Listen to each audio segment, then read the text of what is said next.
We come to this place for magic. Hi, my name is Joshua Bridget, and I like to discuss the world of film and theater.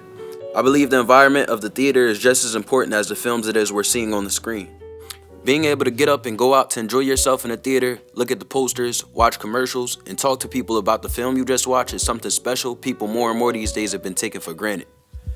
We live in a time where through technology, comfort and ease are people's main goals, especially when it comes to their entertainment. A 2025 Civic Science report highlights that 65% of U.S. adults prefer to watch new releases at home, with 20% of people saying viewing at home is more convenient.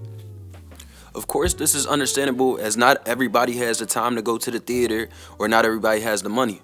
But what is gained with the convenience and comfort of home viewing also aids in the loss of concentration, focus, immersion, and in-person interactions and experiences. The book Bowling Alone, The Collapse and Revival of American Community was released in 2000, but is extremely relevant to what it is we see today. Its focus is this: a decline in in-person social interactions and spaces for people to go to since the 1950s with the development and rise of network television. We can see how this led people to become disconnected, more lonely, and less functional amongst other people. Having been born in the 2000s, even I can see the change in people's time spent face-to-face with one another and their socially interactive capabilities. I had plenty of little cousins, so I'm well aware of the era of iPad kids. And it is true at home when watching a movie, visually we are distracted by anything else we have the option to look at. In our reading visual culture is described as being all of your visual memories, all of the images on screens, all of the objects in your house and anybody else's house, all of the images on billboards, the size of buses, subways, cartoons, and maps. Anything you haven't seen but is to be seen, if it was made to be seen, then it's visual culture. And what this highlights to me is the immersion you gain from a theater viewing.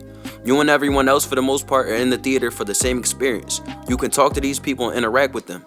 You may even be dressed for the movie if it's a big event like the Beetlejuice movie that was released last year. This is very different from at home when you have multiple screens, multiple options for what to put on those screens, and can get up and do whatever you please while having these screens playing.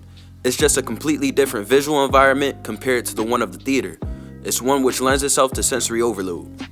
Pulling from our reading Dream Worlds, specifically the Theming a World section, it says a successful themed environment's aim is to create a self-contained, secure, and pleasant situation. Theaters are one of our main social spaces designed with this in mind. The movie theaters these days to me is this to a T with reclined seats, food and snack bars, and built-in tables with the seats. Besides an occasional loud viewer that could distract you, you're almost always going to be immersed in the theater experience and movie you're watching. That ain't no man. You can see her real hair right there. Do you mind? I know you better get out of my face. Out of my face. Out of my face. This is on me up in here. You handle that. Will you shut the up? But even the loud viewer is a part of this social experience and lesson that you miss out on the more you move away from these sorts of activities. The theater is one of our only social spaces that regular people have an option to go to today. With this, I just feel it's important when people are overwhelmed, distracted, or feel alone or bored, even with a million entertainment options, to look for a good theater and movie to watch and see if the experience helps.